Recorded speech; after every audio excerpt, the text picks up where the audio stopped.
Hello, my name is Georgina Stafford and I'm Head of Admissions at Path Education. Welcome to our Oxbridge webinar. As you may be aware, Oxford and Cambridge are seen as the pinnacle of the UK university landscape. And this webinar, which is part of a series that we're running on university admissions, is designed to give you the insight to help you maximise your chance of gaining admission to either of these leading institutions. Having graduated from the University of Oxford, I spent my career teaching in some of the UK's leading independent schools. And through that role, I've submitted in excess of 1,500 UCAS forms, including hundreds of successful applications to Oxford and Cambridge.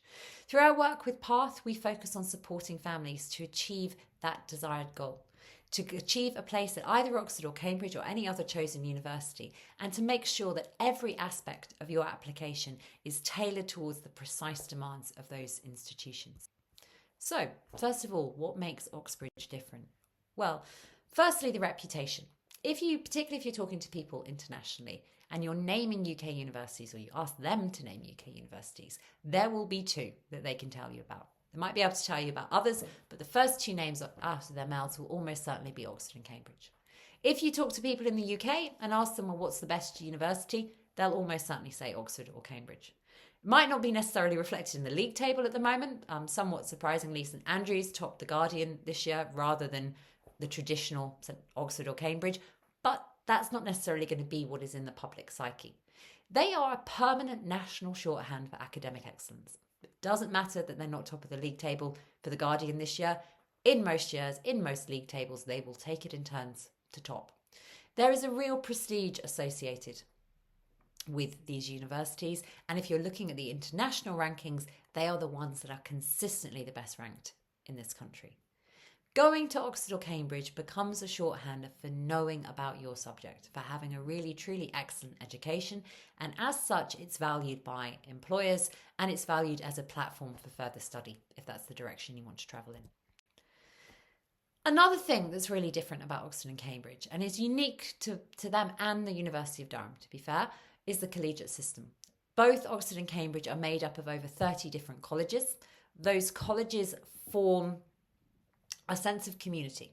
They are where you live, they will be where you study, they are your kind of starting point for your life in Oxford. So I went to Merton, which is a sort of small to medium, very old, it's one of the oldest colleges in Oxford, right in the centre of town.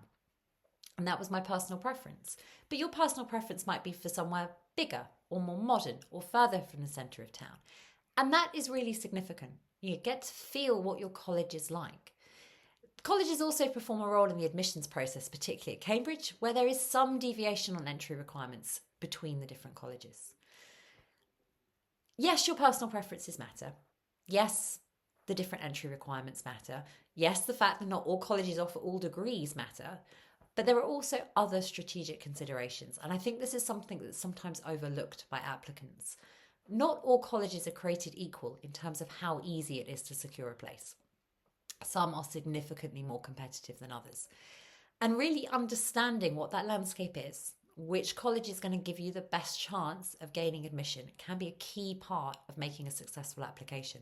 And it's something we spend a lot of time talking about with the families that we're working with to make sure that they're making a choice that blends both the strategic with the preference. Ultimately, everyone I know is happy at any college that they ever attended. I don't know anyone, even if they applied or intended to apply to one college and maybe ended up at another one, who sits there going, well, I really wish I'd got into X college. Everyone feels an almost immediate sense of identity with where they are. So I would always say those strategic considerations should be placed first. Probably the key difference in Oxford and Cambridge in terms of your experience of being there is the tutorial system. And the tutorial system at Oxford, or the supervision system at Cambridge, same thing, just call them a different name, is unique to those universities. It's an incredibly expensive and labour-intensive way of teaching people, but it's incredibly effective. It's intrinsically a personalised experience. You and another student in a room with a leading academic. You might be being taught by the world expert in the subject that you are looking at. You might be a 19-year-old who doesn't know a huge amount about it, but you are accessing one of the great minds on the planet on that subject for an hour a week. Typically, you do 1 or 2 hours of tutorials a week, And in that tutorial, you sit very much as is seen in that picture with the academic in quite an informal setting, usually in their study, and you talk about a topic. The prompt for that conversation will be an essay or a problem sheet if you're kind of maths and science that you will have completed in advance. That is shared or read, and then you talk about it. There's an exchange of ideas. You are accessing excellence in that conversation. You are going to be pushed and encouraged to think broadly and in a challenging way about what you're writing. It's an incredibly interesting academic experience, but one that is central to understanding the university and how it approaches things. And also, when you think about how they teach you, essential to understanding why they put so much value on the interview. Because the interview is basically an insight into how you're going to behave in that tutorial. And they're testing whether or not they think you're going to be effective in that environment. And if you can do the interview, you'll be effective in the tutorial. So that's why it matters. That's what it is. Ultimately, if you don't think you're going to want to learn in that kind of exposed way, in that environment where you're being asked to justify your opinions, to listen effectively, to take on board other people's ideas, then Oxford's probably not going to, or Cambridge is probably not going to be the right place for you to study. So this is something I think you need to consider very carefully. Another thing that I think you should consider very carefully is this idea of academic rigor. Ultimately, you are going to work hard. There is no way of dressing that up. The volume of work is greater. You are going to write one, possibly 1.5 essays per week. You would do equivalent problem sheets if you are a scientist or a mathematician. That is significantly greater than any other university in the country, where it's probably 1-2 essays a term would be the norm. You are going to have significantly more contact time, driven in part by the tutorials, but also the extensive provision of lectures and seminars. You are going to cover more work. The reading lists are longer. There is more volume to it because you've got to write these essays every week. And the style of assessment is banked at the end. So you sit exams at the end of your first year for most subjects.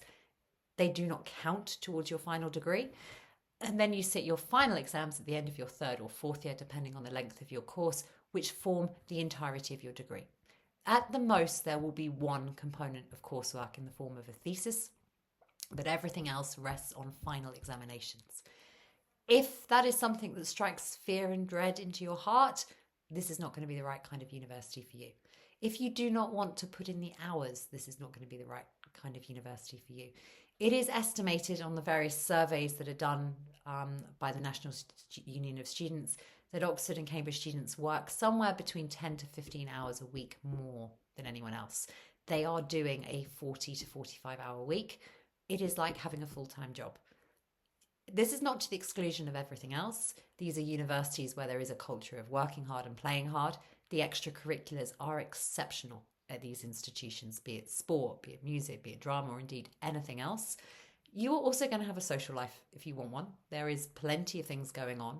This is not a kind of rarefied ivory tower where nobody goes out or does any of the things that students do at any other university in the country. But at its heart, you are going to be working hard, and you need to think about whether or not that's going to be right for you. Another area where Oxford and Cambridge are perhaps a little bit different from some of the other universities are the courses. It's quite traditional. There aren't that many variations on the theme.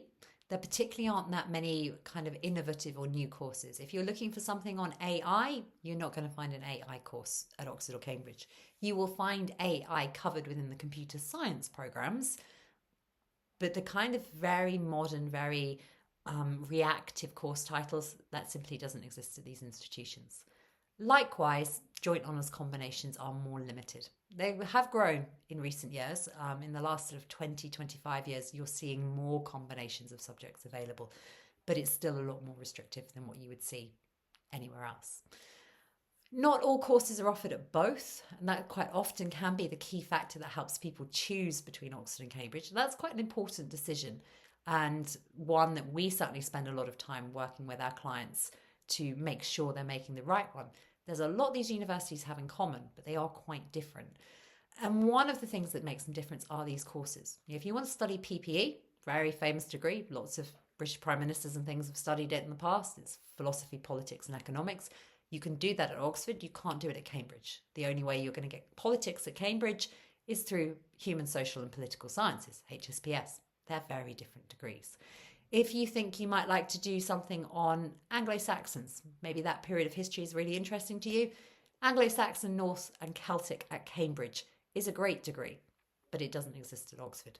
So yes, the mainstream subjects, law, your history, your English literature, they are available at both, but there are precise pathways around other courses and also how things are packaged. So at Cambridge, natural sciences is the pathway if you're a scientist. The discrete scientists are available from the start at Oxford. Ultimately, picking your course has something to do with what's on offer. It should also have a lot to do with what you actually are interested in and what you want to study. I'd say be open-minded about that. Make sure you've done your homework around some of those more obscure courses or the ones that perhaps don't correlate exactly with your school subjects. And then I'd also think a little bit about the entry requirements and how difficult it is to get in for those subjects. We'll talk more about that later on though.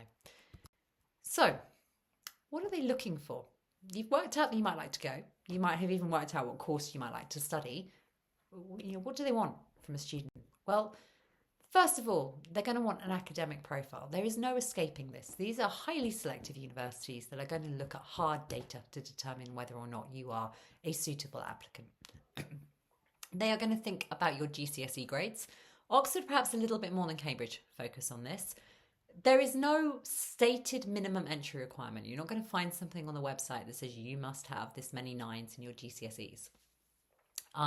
When you actually drill down into the kind of freedom of information requests that have been made, I've made them myself at various points, as to what successful applicants have, typically you are looking at in excess of 7 A stars, so 8s and 9s in kind of modern equivalency.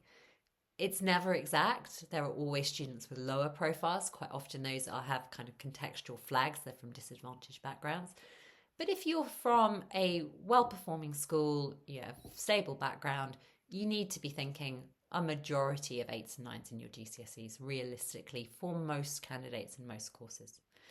They're also going to be looking for you to be able to meet the standard entry requirements. So for Oxford, typically A star AA is a pretty standard offer across all of the courses for A-level applicants.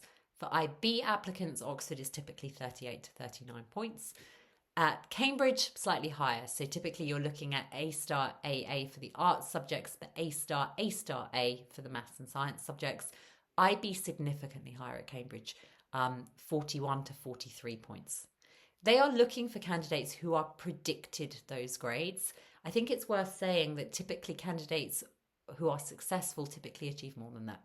So if you look at the average successful applicant at both Oxford and Cambridge, despite the differing entry requirements, they dovetail and they converge. And the average successful applicant at both would be getting 40-something on the IB and would probably be getting nearer to 2 A stars in their A levels rather than 1.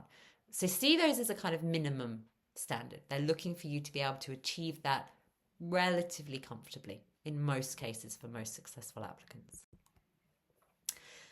The thing that perhaps you have more direct control over, and the thing that I think you can really add value to, and certainly an area where we seek to add value to our clients, is in demonstrating an interest and ability. You are going to be interviewed by an admissions tutor in the subject you have applied to. That admissions tutor will be a very, very highly qualified expert in that subject who loves it, who has not pursued a lucrative career in another field, but has stayed in academia, earning not very much money in the grand scheme of things, for the love of that subject. They want you to have that love too. They want you to be able to explain why you are passionate about whatever subject it is you're applying for. And they want you to show that you have done stuff to gain that passion, to enhance that passion, and to develop that understanding. And that's going to be evidenced through the application process, both the UCAS application itself, what you're going to write in your personal statement, but also through other aspects of the process, the admissions test, the interview. All of those things are showcasing your knowledge, your understanding, and your interest in your chosen subject. And the way you do well on all of those components is to engage with it. Now, we work to develop what we call an academic development plan for each of our students that we're working with. We look at what they're interested in, we look at what the universities are seeking to do, and we provide you with options of activities, books, podcasts, competitions, all kinds of different things that you can engage with in order to show the university that you are interested and passionate about that subject and that you're good at it. What they are trying to determine is that you have interest, that you have prior attainment in that subject, e.g. you did well at GCSE or A-level or IB, and that you also have potential to go further.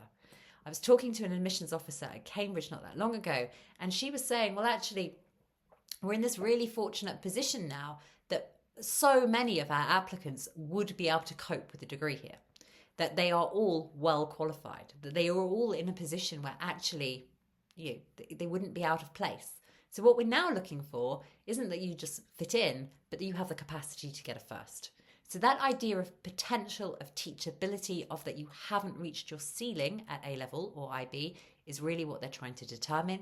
And pushing yourself beyond the confines of those syllabuses now, as part of the application process, can be key. Teachability then. Teachability is hugely important in terms of what they're looking for. As I said before, you're going to be taught in a tutorial scenario. It's small, it's intimate. You're going to have to be able to engage in a way that is constructive, respectful, and academically interesting. If they don't think you're suited to learning in that way, if they don't think you're going to make academic progress, if they don't think you have the potential to get a first-class degree, they're not going to offer you a place.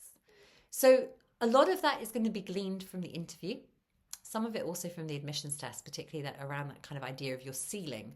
But ultimately, are you doing well in the interview? Do you come across as someone who can learn, someone who can be taught? If you get something wrong, how do you react? If you are pushed, do you not like it? Do you get uncomfortable? Or do you roll with it? Do you want to kind of go further into your subject? They are making judgments about all of those things, as well as what you actually say in answer to the question, which is why preparation, practice, training, mock interviews are all so important in terms of securing a place. The application process then. What do I have to do? I want to go. I've worked out that I might be what they're looking for, or I hope I'm what they're looking for. I definitely know I want to attend. So what do I now do? Well, you're going to start by filling in your UCAS form. They both use this as the starting point. You can only apply to Oxford or Cambridge. You have to pick one of them. As I said, really significant decision. There are strategic considerations about the courses, about the acceptance rates, about your academic profile. Particularly if you're an IB student, I would be inclined in most cases to suggest IB students are better served at Oxford than Cambridge. It's not a hard and fast rule, but it's certainly one that I think as a general rule of thumb is worth noting. But you do need to pick, and you are going to have to choose, and talking about that decision and seeing it as more than just, well, which one do I want to live in or which one has the prettiest college is important. For both, the personal statement is absolutely key. Some universities, I am quite happy to share with you, will not read personal statements. They don't need to, because they do not have more qualified applicants per place than the places available. It's a foregone conclusion you're getting into those universities. It's not a foregone conclusion you're getting in here. All personal statements are read, graded and assessed. It has to be good. The other thing to remember is that you have an earlier deadline. You need to get this application in by the 15th of October at the latest. Any application made after that date cannot include Oxford or Cambridge. We have done a webinar looking at the UCAS process. You've got to get that right. It's got to be really, really good if you're going to apply to Oxford or Cambridge. It's also got to be really good for all 4 other choices on your form. So I would strongly recommend having a listen to our UCAS webinar as well as this one, if this is the direction you want to go down. If you are applying to Cambridge, they'll also ask you to send another application. Now, this is unique to Cambridge. Oxford don't have the equivalent. But it's something called a My Cambridge application. A lot of it is personal detail, including the submission of a photo, so they know that it's you when you turn up at interview. But there is this small, and very small, it's only literally a short paragraph, additional personal statement that you can write for Cambridge.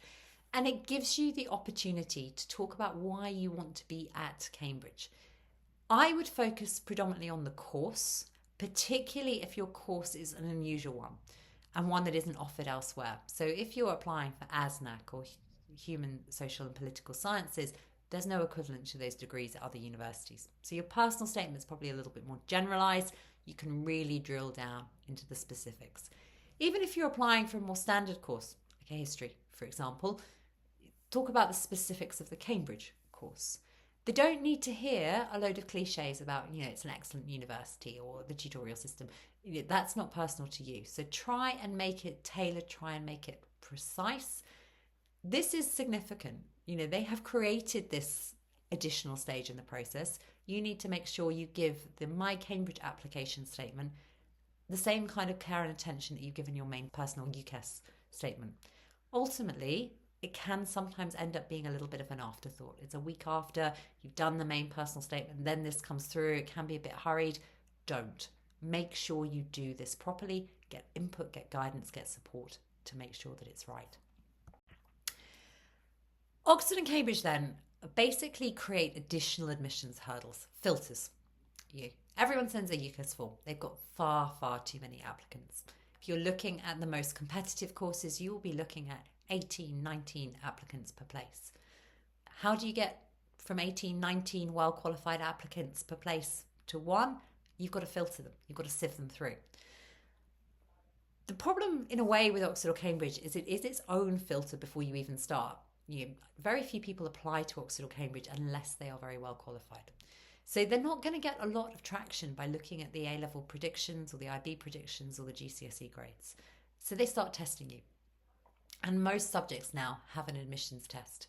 Some courses will use tests that are common and used in other universities. So the UCAT, the LNAT and the TSA. UCAT's for medicine, LNAT's for law. TSA is used for things like PPE at Oxford, but it's also used for social science courses at UCL and Warwick. Most tests, though, are subject specific and they have acronyms. It's sort of death by acronym, this slide, I'm afraid. So at Oxford, they tend to end in AT. So you have the MAT for maths, the PAT for physics, the HAT for history, and so on. At Cambridge, they tend to end in AA. AT standing for admissions test, AA standing for admissions assessment. So you will see the HA rather than the HAT, for example, at Cambridge. They are subject specific in the main. They are not looking for your prior knowledge of a subject, but they're looking for your skills in that subject or your ability to apply prior knowledge from the A-level syllabus typically in a different way. They are really, really important parts of this process. They are giving an indication as to whether the A-level is your ceiling or you still have more capacity, which, as we said before, is really key. How they use them, although they're both testing and you're both testing at the same time, it's in the autumn of the application term, although subject specific, there's a lot that's in common. They use them in different ways, and that's really revealed by the titles. So as I said, Oxford called it a test. They see it as a definitive line in the sand. We look at your prior academic performance, your performance on the admissions test, and we decide from there if we're going to call you to interview. Cambridge look at your prior performance, they make you sit a test, then they call you for interview, and then they look at all three components together to decide whether you're going to get a place. Now that is a little bit different. Ultimately, it's still a filter, it's just when the filter is being applied in the system. Submitted work, very much a feature for arts degrees. You don't need to really listen to this slide if you're planning on applying for a science or a maths degree because you don't need to do it. Most essay-based subjects, though, will require you to send 1 or 2 pieces of work. I would strongly recommend that you read the rubric very, very carefully. Now, the reason I would strongly recommend that you read the rubric very carefully is that there can be restrictions, what you can type, how long should the piece of work be, what kind of work is submissible, and prepare the best possible examples that you can. This should be work done in your general academic study. It needs to be marked by your school. But think very carefully about making sure you show something that showcases you to the very, very best of your ability. Also think very carefully about the subject matter. Ultimately, the work you submit can quite often be the kind of gateway to a conversation at interview. And if it's a gateway to a conversation on a subject that you don't know very much about, that is not a good thing. It needs to be a gateway to a subject that you know more than what is in the essay and that you would be willing to talk about. We spend quite a lot of time with the students that we work with to help them pick the right pieces of work and also help them prepare for potential interview questions as a consequence of that work. And it's seeing both of those sides of the process as being really important. The interview then, the kind of ultimate hurdle. Everybody has heard a horror story about an Oxbridge interview. Someone who's gone out in tears, some ludicrous nonsense from an eccentric academic. They are generally confined to history. Amusing though some of them are, about throwing bricks out of windows and that kind of thing, that's not what happens anymore. They are now very regulated, very professionalised, quite formal entities. So you're going to go into an interview, you're going to be interviewed by one or two academics, and there will almost certainly be somebody observing and making notes, which is why you don't get the horror stories that you used to. It's a key element of the process because it's determining whether you can perform in a tutorial setting, and it's determining how far you can be pushed. You can prepare, you can practice. All of that background academic development stuff is so important for this, but so is actually practicing the skill of explaining and articulating your academic ideas. You can do that gradually, building on it over a period of months. You are going to get better at it. You then need to do practice interviews. And if you can do practice interviews with people who know exactly what Oxford or Cambridge will be doing and the kind of questions they will be asking and how they will be assessing it, that's really important. So at Path, we have a team of interviewers who are all trained by one of our university admissions experts who has a background as being an admissions tutor at Oxford. She knows exactly what they're looking for. She trains all of our interviewers, and we can make sure that's a really realistic experience for the people that we're working with. Ultimately, the interview should be hard. And I would always say, as a takeaway to any student who's about to go off to the interview, do not worry if it's difficult. You are probably more likely to not be in a good position if you come out of the interview and think that's really easy. Being pushed, seeing how far they can get you, pushing you beyond your comfort zone, that's what they want to do. If they don't push you beyond your comfort zone, then there's a sense that they maybe don't think that there is anything there to push. So if you do come out of it thinking, oh dear God, that was horrendous, I think I failed, I haven't got in, quite often the reverse is true. I know from my own experience, I came out of my interview and thought the whole thing was utterly doomed. And obviously I got a place, and that is such a common thing to hear when people are talking about Oxbridge interviews. Okay, well, how do you maximise your success? How are you going to make sure that you actually become one of the people who get in? So first of all then, understand your credentials. Understand where you fit. The GCSE grades we've already spoken about, you need a good GCSE profile. If your GCSE grades are exceptionally strong, that will play better at Oxford than Cambridge. It's not that it doesn't play well at Cambridge, but it will give you more of an advantage at Oxford. You need really strong predicted IB and A-level grades. If you're an IB student, I would be very cautious about Cambridge. Also think about your subject selections. You've got to make sure that you're applying to a course that requires you to have the subjects that you have. Oxford particularly are very open about this. They publish required subjects. They also publish desirable subjects. If you're listening to this early enough in the process that you haven't already picked your A-levels, but perhaps you know what you want to study, really look at what they want to see and do the subjects that they're asking for, if you can, and if that works for you. Understanding how your profile fits and being really strategic, both in your choice between Oxford and Cambridge and in your choice of course off the back of this, is important. Developing your academic potential. This is above and beyond anything else, something that you really need to do.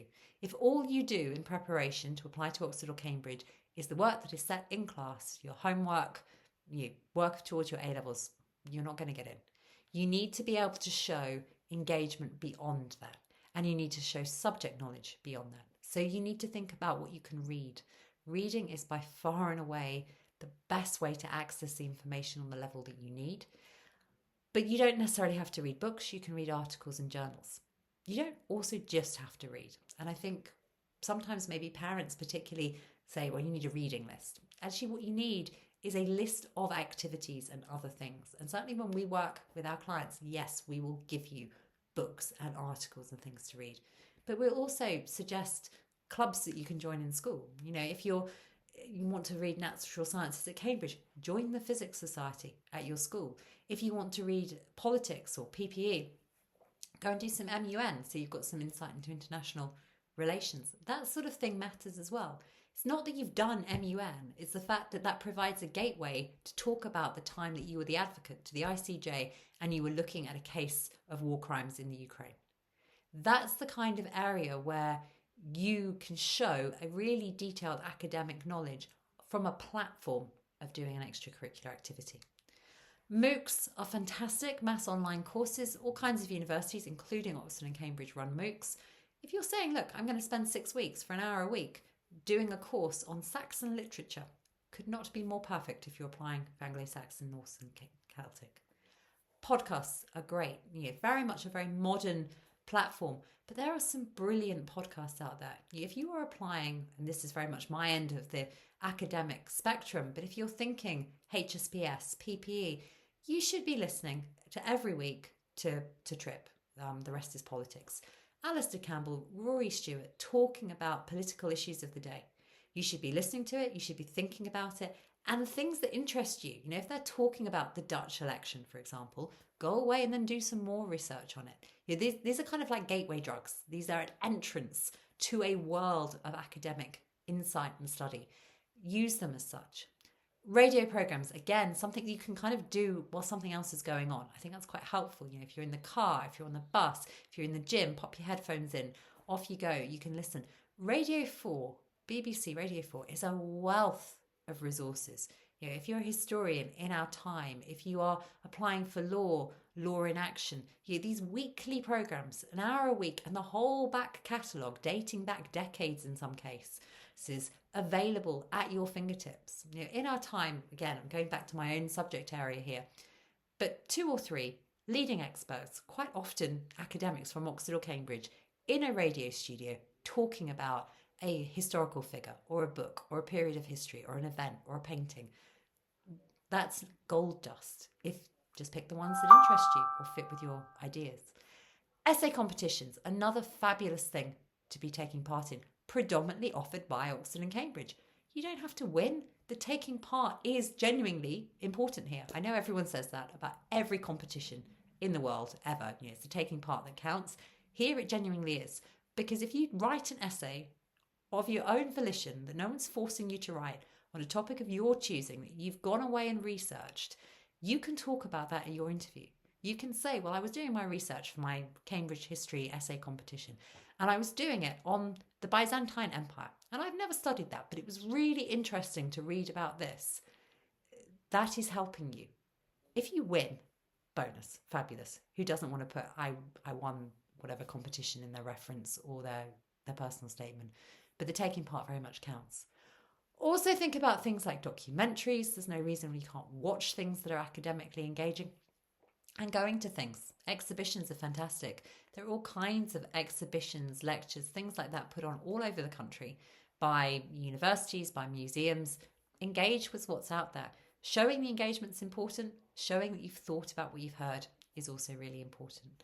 As I said, for the clients we work with, we pull together a list of all of the things that might apply to you, that you can utilize in this way to enable you to go out and to make a start. Really, it's like a menu. Where do you want to start? What do you want to read? What do you want to engage with? The second phase, though, has to be to think about it. I would keep a reflections journal. I would note down what I'm getting out of these books and articles and podcasts. Think about how it links together. Think about what you think too. Ultimately, your opinion matters. You've read something, you've watched something, you've been somewhere, and you've thought about it. How are you then going to articulate that? The next thing you can do to maximize your strategy is through the choices that you make. So you need to be strategic. Firstly, be strategic about your college. In the nicest possible way, you might like X college because it has really pretty grounds. Would you rather be at the one with really pretty grounds, or would you rather be at Cambridge? That is ultimately the decision you need to make. Note of caution on this, do not literally look at last year's acceptance rates and pick one that was easy, because the acceptance rates have a tendency of flipping, because everyone looks at the same statistics and everyone plays the same game. You have to be a bit more nuanced than that. Course choice. As I suggested earlier, not all courses are created equal at these institutions. If you are looking at the easier end of the market, you're looking at about 3-1. If you are looking at the more competitive end of the market, you are looking at 15+1. How wedded are you to a particular degree, or would you rather go to Oxford or Cambridge? We worked with a young man a couple of years ago who very, very much wanted to go to Oxford. He wasn't sure whether he wanted to do music or economics. He hadn't done further maths A-level, he'd only done maths. He didn't feel he was necessarily the strongest applicant to do economics. Very, very talented student of music, and he decided that he would apply to music. He studied music at the University of Oxford, and he now has a job offer at a leading investment bank. Net outcome, exactly the same. He wanted a job at a bank. He's got a job at a bank. He studied a subject that he really, really enjoyed at university. It didn't impede him to get that job. Played a different way. Let's say he'd applied for economics and management, hadn't got in, gone to a different university. Would he still have that same job? Well, maybe not. Who knows? It's impossible kind of what if scenario. But the point about that story is that the course choice isn't necessarily the most important factor to what comes next. So think that through as carefully as you can. Also, be strategic about your application preparation. Make sure you know what you've got to do and make sure you get the help that you need. Think about practicing admissions tests. Think about coaching for admissions tests. All of our clients get 5 hours of coaching within their package, tailored to them. Think about practice interviews. Think about making sure that you have the best possible personal statement that you can. Everything about your application needs to be as perfect as it possibly can be. I keep mentioning this, course choice. Make sure you're doing the right thing. Know what you want to do, understand what choices are there, make any strategic compromises that you might need to, and play to your strengths. You are selling yourself as a student of this subject. It's got to be the right subject. Don't do what someone else wants you to do. Don't do what you think you should.